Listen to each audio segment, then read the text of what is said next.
Hello साथियों, स्वागत है आप सभी का अपने यूट्यूब चैनल पर।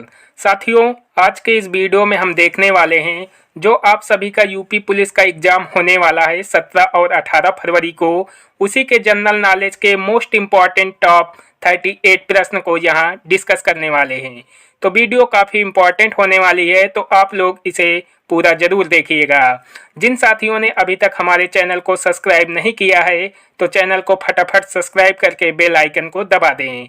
चलिए शुरू करते हैं। आज का हमारा पहला प्रश्न है, उत्तर प्रदेश की कौन सी जनजाति दीपावली को शोक के रूप में मनाती है?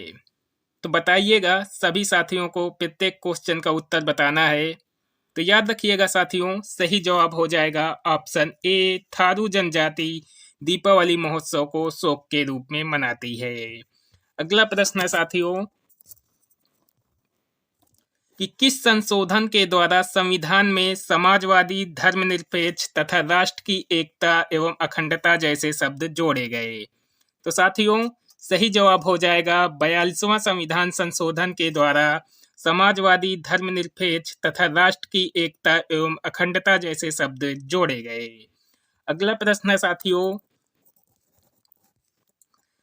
कि विश्व व्यापार संगठन का मुख्यालय कहाँ स्थित है?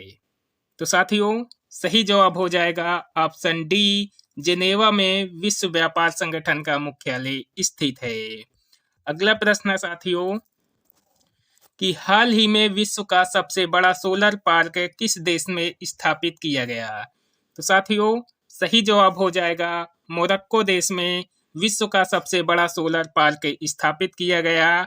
यानी सही आंसर ऑप्शन ए हो जाएगा, मोरक्को देश। अगला प्रश्न है साथियों कि केंद्रीय जूट प्रौद्योगिकी संस्थान कहाँ स्थित है? तो साथियों, केंद्रीय जूट प्रौद्योगिकी संस्थान कोलकाता शहर में स्थित है। यानी सही जवाब हो जाएगा ऑप्शन डी, कोलकाता शहर। अगला प्रश्न है साथियों कि उत्तर प्रदेश के किस क्षेत्र में धुरिया लोक नृत्य मनाया जाता है? तो सभी साथी जवाब देंगे। तो साथियों, उत्तर प्रदेश के बुंदेलखंड क्षेत्र में धुरिया लोक नृत्य मनाया जाता है। यानी सही जवाब हो जाएगा ऑप्शन बी, बुंदेलखंड क्षेत्र। साथियों, यह क्वेश्चन काफी ज्यादा इम्पोर्टेंट है, तो आप लोग इसे याद रखिएगा। अगला प्रश्न है साथियों कि धान की फसल में जौ उर्वरक के रूप में किसका प्रयोग किया जाता है? तो साथियों, धान की फसल में जौ उर्वरक के रूप में नील हरित शैवाल का प्रयोग किया जाता है। यानी सही जवाब हो जाएगा ऑप्शन ए, नील हरित शैवाल।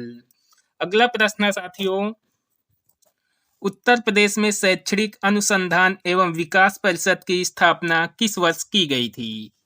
तो साथियों, उत्तर प्रदेश में शैक्षिक अनुसंधान एवं विकास परिषद की स्थापना 1981 में की गई थी। यानी सही जवाब हो जाएगा ऑप्शन बी, 1981। अगला प्रश्न साथियों कि वर्षा की बूंदें किसके कारण गोलाकार होती हैं? तो साथियों, वर्षा की बूंदें पृष्ठ तनाव के कारण गोलाकार होती हैं। यानी सही जवाब हो जाएगा ऑप्शन ए, पृष्ठ तनाव के कारण। अगला प्रश्न है साथियों कि निम्न में से किस लेखक के द्वारा लाइफ डिवाइन पुस्तक लिखी गई? तो साथियों, अरविंद घोष के द्वारा लाइफ डिवाइन पुस्तक लिखी गई। यानी सही जवाब हो जाएगा ऑप्शन सी, अरविंद घोष। साथियों, अगर वीडियो पसंद आए तो वीडियो को लाइक जरूर करें, और अभी तक हमारे चैनल को सब्सक्राइब नहीं किए हैं तो चैनल को भी सब्सक्राइब कर लें। अगला प्रश्न है कि उत्तर प्रदेश की स्थापना दिवस किस दिन मनाया जाता है? सभी साथी जवाब देंगे। तो साथियों, उत्तर प्रदेश की स्थापना दिवस 25 जनवरी को मनाया जाता है। यानी सही जवाब हो जाएगा ऑप्शन डी, 25 जनवरी। अगला प्रश्न है साथियों कि थालघाट, भोरघाट और पालघाट दर्रे कहाँ अवस्थित हैं? तो साथियों, थालघाट, भोरघाट, पालघाट दर्रे पश्चिमी घाट में अवस्थित हैं। यानी सही जवाब हो जाएगा ऑप्शन सी, पश्चिमी घाट। अगला प्रश्न है साथियों कि मार्च 2023 में उत्तर प्रदेश के किस जिले में रेशम कृषि मेला आयोजित किया गया। तो साथियों, मार्च 2023 में उत्तर प्रदेश के गोरखपुर जिले में रेशम कृषि मेला आयोजित किया गया, यानी सही जवाब हो जाएगा ऑप्शन बी, गोरखपुर।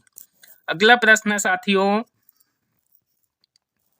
कि अशोक के शिलालेखों को सर्वप्रथम किसने पढ़ा था। तो साथियों, अशोक के शिलालेखों को सर्वप्रथम जेम्स प्रिंसेप ने पढ़ा था, यानी सही जवाब हो जाएगा ऑप्शन ए, जेम्स प्रिंसेप। साथियों, यह क्वेश्चन एग्जाम में काफी बार रिपीट हो चुका है, तो आप लोग इसे याद रखिएगा। अगला प्रश्न है साथियों, भारत का वह शासक कौन था जिन्होंने मोहम्मद गोरी को पराजित किया था। तो साथियों, सही जवाब हो जाएगा ऑप्शन बी, भीमद्वती ने मोहम्मद गोरी को पराजित किया था। अगला प्रश्न साथियों कि उत्तर प्रदेश का कौन सा शहर चिकनकारी शैली के लिए प्रसिद्ध है। तो साथियों, उत्तर प्रदेश का लखनऊ शहर चिकनकारी शैली के लिए प्रसिद्ध है, यानी सही जवाब हो जाएगा ऑप्शन डी, लखनऊ शहर। साथियों, यह क्वेश्चन उत्तर प्रदेश पुलिस में हर बार पूछा जाता है, तो आप लोग इसे याद रखिएगा। अगला प्रश्न साथियों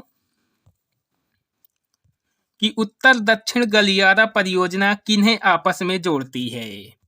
तो साथियों, उत्तर पश्चिम गलियारा परियोजना श्रीनगर से कन्याकुमारी को आपस में जोड़ती है, यानी सही जवाब हो जाएगा ऑप्शन बी, श्रीनगर से कन्याकुमारी। अगला प्रश्न साथियों कि किस मुगल बादशाह ने हिंदुओं पर जजिया कर लगाया था। तो साथियों, मुगल बादशाह औरंगजेब ने हिंदुओं पर जजिया कर लगाया था, यानी सही जवाब हो जाएगा ऑप्शन डी, औरंगजेब। अगला प्रश्न साथियों कि दैमाबाद नामक प्रागैतिहासिक स्थल निम्न में से किस राज्य में स्थित है। तो सभी साथी जवाब देंगे। तो साथियों, सही जवाब हो जाएगा ऑप्शन ए, महाराष्ट्र राज्य में दैमाबाद नामक प्रागैतिहासिक स्थल स्थित है। अगला प्रश्न साथियों कि भीमबेटका की गुफाएं किस राज्य में स्थित हैं। काफी ज्यादा इंपॉर्टेंट क्वेश्चन है साथियों। तो साथियों, सही जवाब हो जाएगा ऑप्शन बी, मध्य प्रदेश राज्य में भीमबेटका की गुफाएं स्थित हैं। अगला प्रश्न है कि सिंधु घाटी सभ्यता के लोग किस देवता की पूजा करते थे। तो साथियों, सही जवाब हो जाएगा ऑप्शन डी, पशुपति देवता की पूजा सिंधु घाटी सभ्यता के लोग करते थे। अगला प्रश्न है निम्न में से किस नदी का उल्लेख वैदिक साहित्य में वितिष्ठा के रूप में किया जाता है। तो साथियों, सही जवाब हो जाएगा ऑप्शन सी, झेलम नदी को वैदिक साहित्य में वितिष्ठा के रूप में जाना जाता है। अगला प्रश्न साथियों कि भगवान महावीर की शिक्षाओं के संकलन को क्या कहा जाता है। सभी साथी फटाफट जवाब देंगे। तो साथियों, भगवान महावीर की शिक्षाओं के संकलन को आगम सूत्र कहा जाता है, यानी 25वें का सही उत्तर ऑप्शन सी हो जाएगा आप आगम सूत्र। अगला प्रश्न साथियों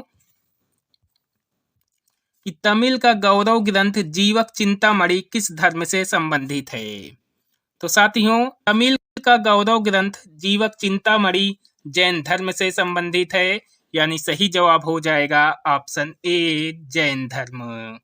अगला प्रश्न साथियों 5वीं शताब्दी ईसा पूर्व में लिखा गया पाली केनन किस धर्म का मूल ग्रंथ है। तो साथियों, 5वीं शताब्दी ईसा पूर्व में लिखा गया पाली केनन बौद्ध धर्म का मूल ग्रंथ है, यानी सही जवाब हो जाएगा ऑप्शन बी, बौद्ध धर्म। अगला प्रश्न साथियों कि व्याकरण ग्रंथ अष्टाध्यायी के रचनाकार कौन थे।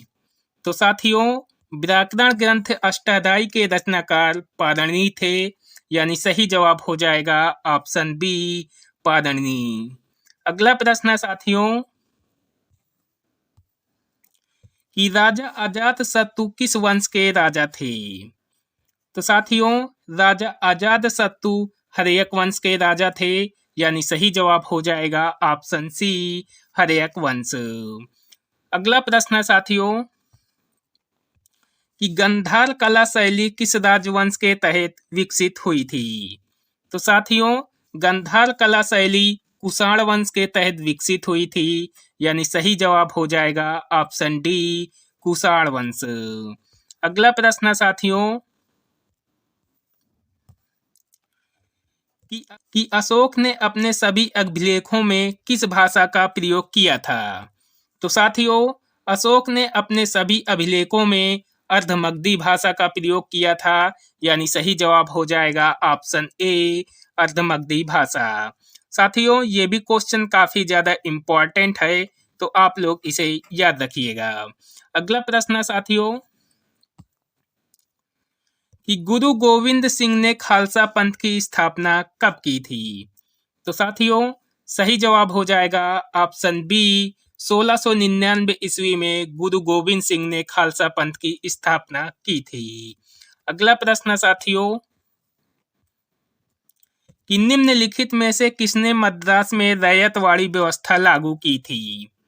तो साथियों थॉमस मुनरो ने मद्रास में रैयतवाड़ी व्यवस्था लागू की थी, यानी सही जवाब हो जाएगा ऑप्शन सी थॉमस मुनरो ने। अगला प्रश्न साथियों कि भारतीय राष्ट्रीय कांग्रेस के 19वें सत्र के अध्यक्ष कौन थे। तो साथियों भारतीय राष्ट्रीय कांग्रेस के 19वें सत्र के अध्यक्ष लाल मोहन घोष थे, यानी सही जवाब हो जाएगा ऑप्शन सी लाल मोहन घोष। अगला प्रश्न साथियों कि इंडियन एसोसिएशन की स्थापना किस वर्ष हुई थी। तो साथियों इंडियन एसोसिएशन की स्थापना 1876 में हुई थी, यानी सही जवाब हो जाएगा ऑप्शन ए 1876 में। अगला प्रश्न है साथियों कि वर्ष 1923 में झंडा सत्याग्रह किस शहर में आयोजित किया गया था। तो साथियों वर्ष 1923 में झंडा सत्याग्रह नागपुर शहर में आयोजित किया था, यानी सही जवाब हो जाएगा ऑप्शन बी नागपुर शहर। अगला प्रश्न साथियों तिनकठिया प्रथा का संबंध किस क्षेत्र से है। तो साथियों तिनकठिया प्रथा का संबंध चंपारण क्षेत्र से है, यानी सही जवाब हो जाएगा ऑप्शन सी चंपारण क्षेत्र। अगला प्रश्न साथियों कि किस वायसराय के शासनकाल के दौरान दांडी यात्रा शुरू हुई थी। तो साथियों वायसराय डार्विन के शासनकाल के दौरान दांडी यात्रा शुरू की गई थी, यानी सही जवाब हो जाएगा ऑप्शन सी डार्विन। तो साथियों ये रहे जनरल नॉलेज के टॉप 38 प्रश्न जो मैंने आपको कवर करवा दिए। आई होप वीडियो पसंद आया होगा। अगर वीडियो पसंद आए तो वीडियो को लाइक जरूर करें, और अभी तक हमारे चैनल को सब्सक्राइब नहीं किए हैं तो चैनल को भी सब्सक्राइब कर लें, और कमेंट करके अपना स्कोर बताइएगा कि आप सभी के 38 क्वेश्चन में से कितने क्वेश्चन सही हुए हैं। मिलते हैं नेक्स्ट वीडियो में। Thank you.